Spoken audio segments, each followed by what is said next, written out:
All right, let's switch gears a little bit.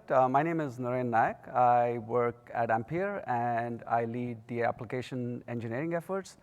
And with me is Jayesh Shah, Senior Director of Platform Strategy, also at Ampere. We're here to talk about the Ampere Mt Jade reference platform. You heard Renee James, our CEO, refer to it in her keynote. We'll just double click a little bit and talk about the specific capabilities of the platform, as well as the Altra Max CPUs that are housed in. So let's start a little bit with the computing disruptions that have happened over the last few decades. Going back to mainframes in the 30s and 40s, for decades that was the state of the art till the microprocessor was invented, and that spurred innovation in PCs. On the software side with Macintosh and Windows, fast forward a couple more decades, you got clients and servers, client-server architectures. You've got the internet in the 90s. Linux became popular on the server side. There's a trend here with software and hardware, either being co-designed or one driving the other.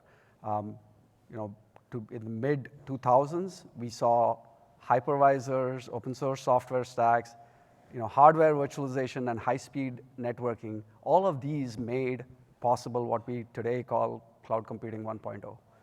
We're talking about the usual acronyms here: IaaS, PaaS, SaaS. All of this was made possible by some key hardware innovations.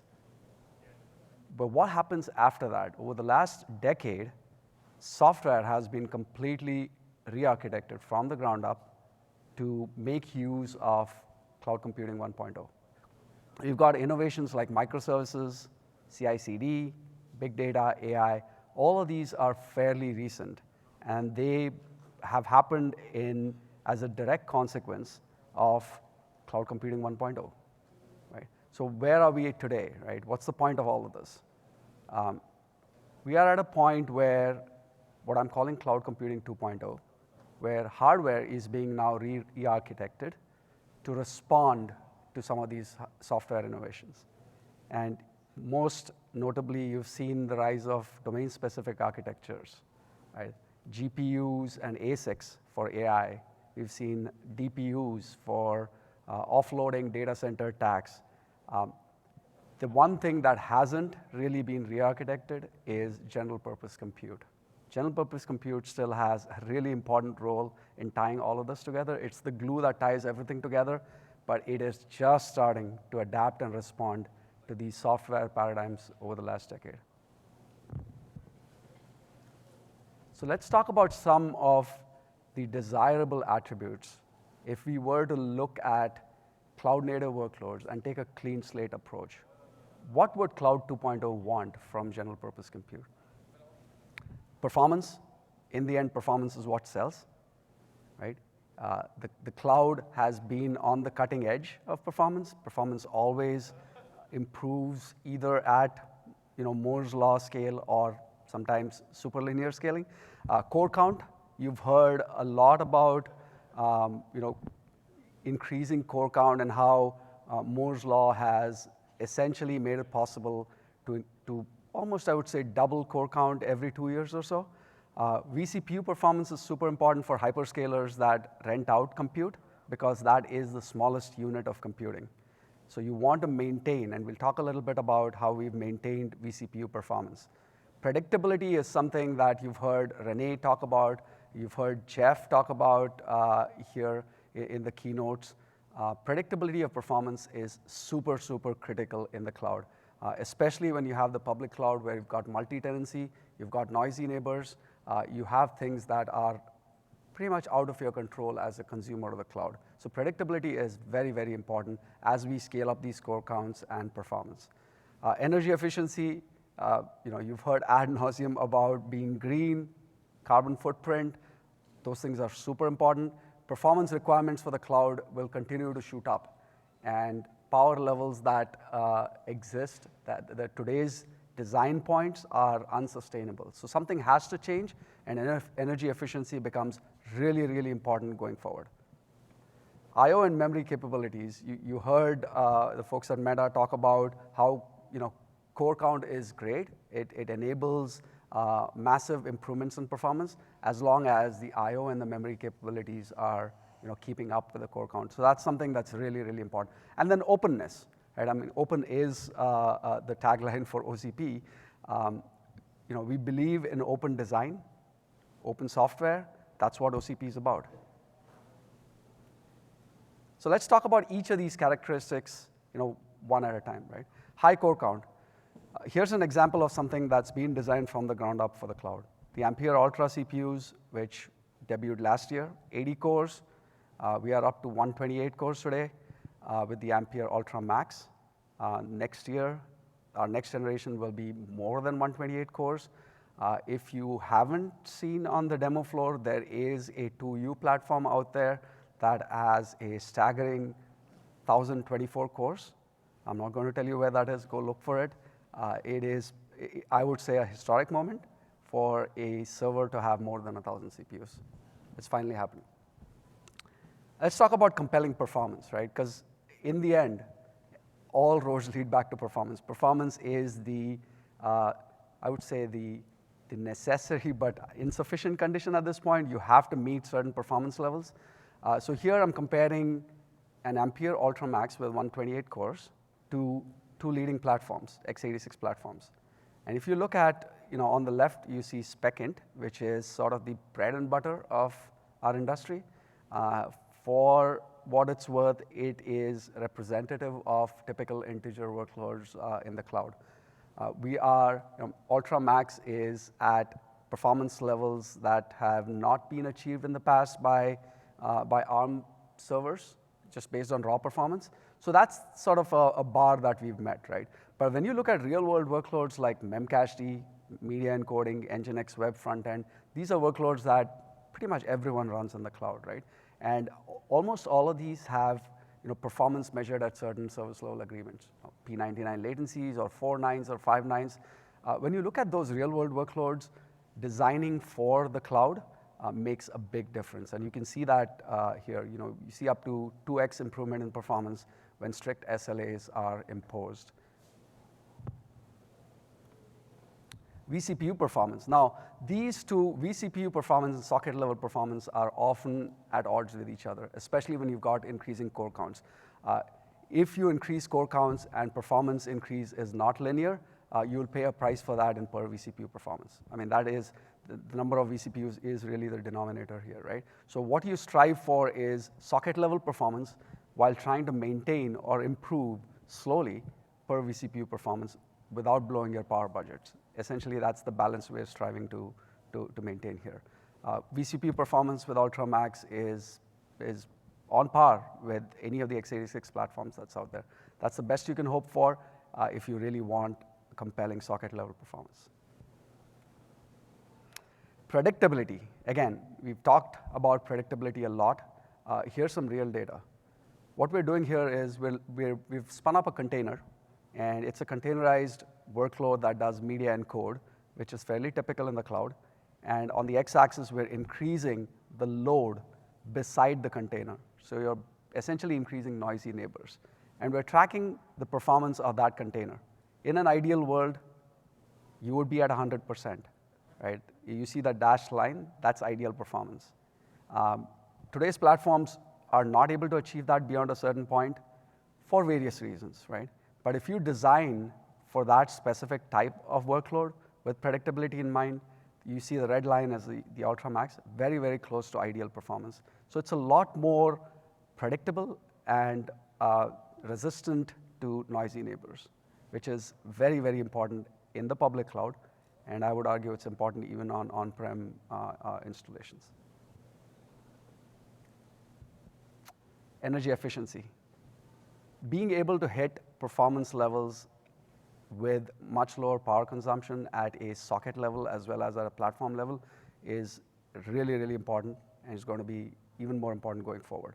So what you're looking at here is two graphs, both with the same level of SpecInt performance. These are two different platforms. The first one is, the one on top is Ultra.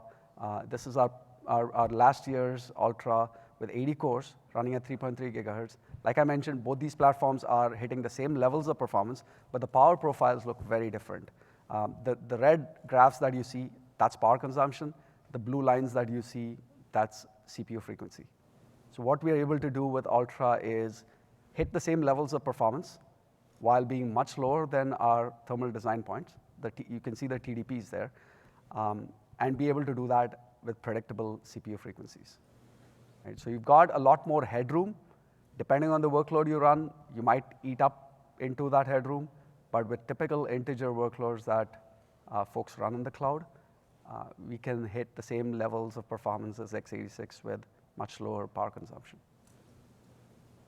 Okay, let's switch gears a little bit and talk about the hardware itself. For that, I'd like to bring Jayesh on to talk about the server.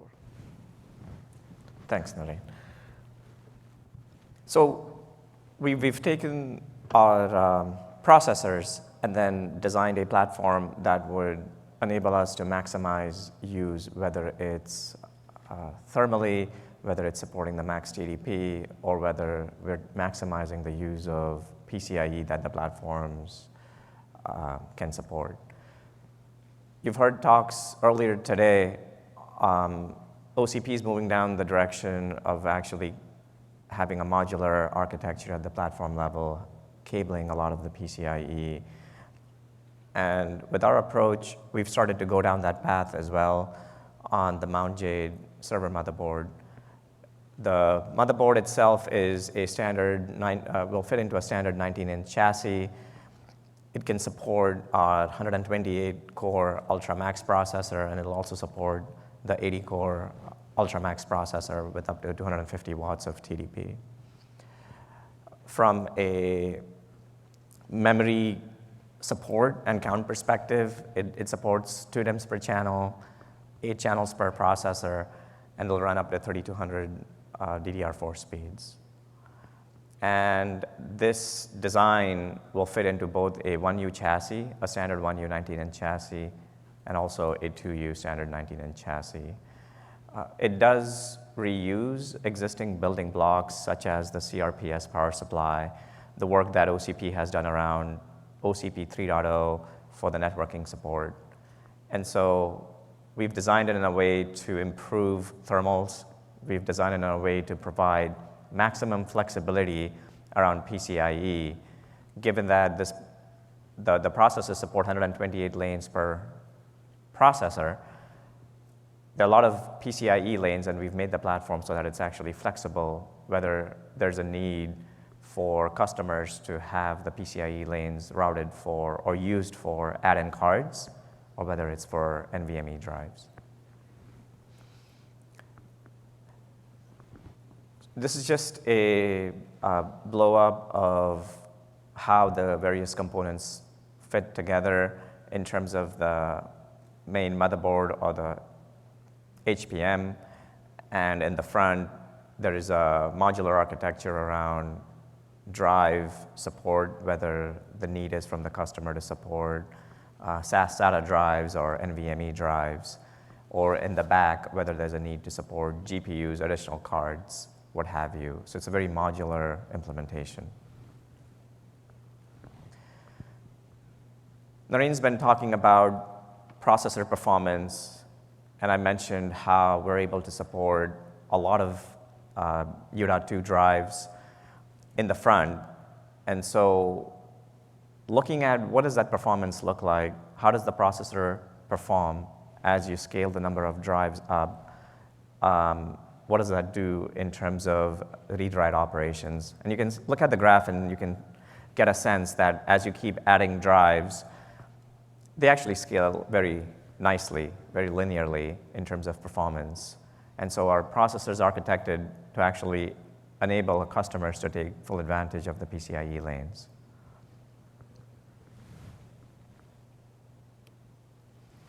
So Mt Jade, which is what we've been referencing today, has been contributed to OCP. For folks that are interested, you can take a look at the architecture spec to get a better understanding on how an Ampere-based processor is actually implemented or can be implemented in a platform. We've contributed the OpenBMC firmware that goes with Mt Jade. And so you can find it actually both on GitHub and on the Open Compute website.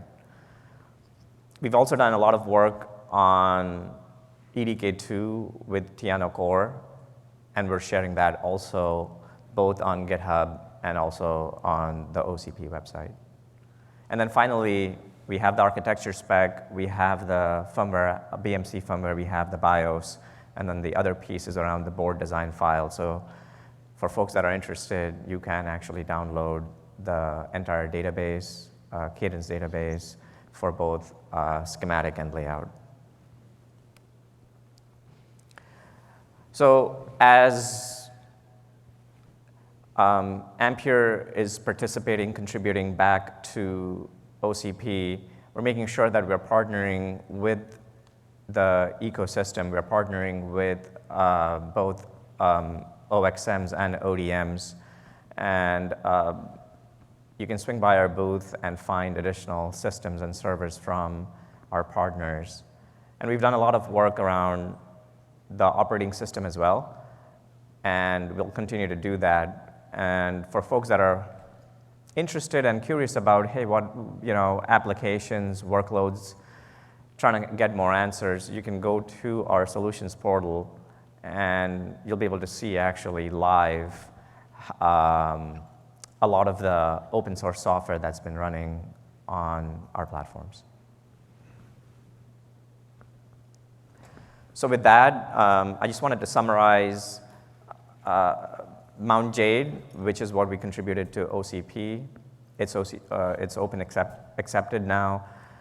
You can find additional platforms on our website. There is a marketplace link should folks be interested in either taking a look or doing a POC. And then there's also the contribution of our firmware to OCP.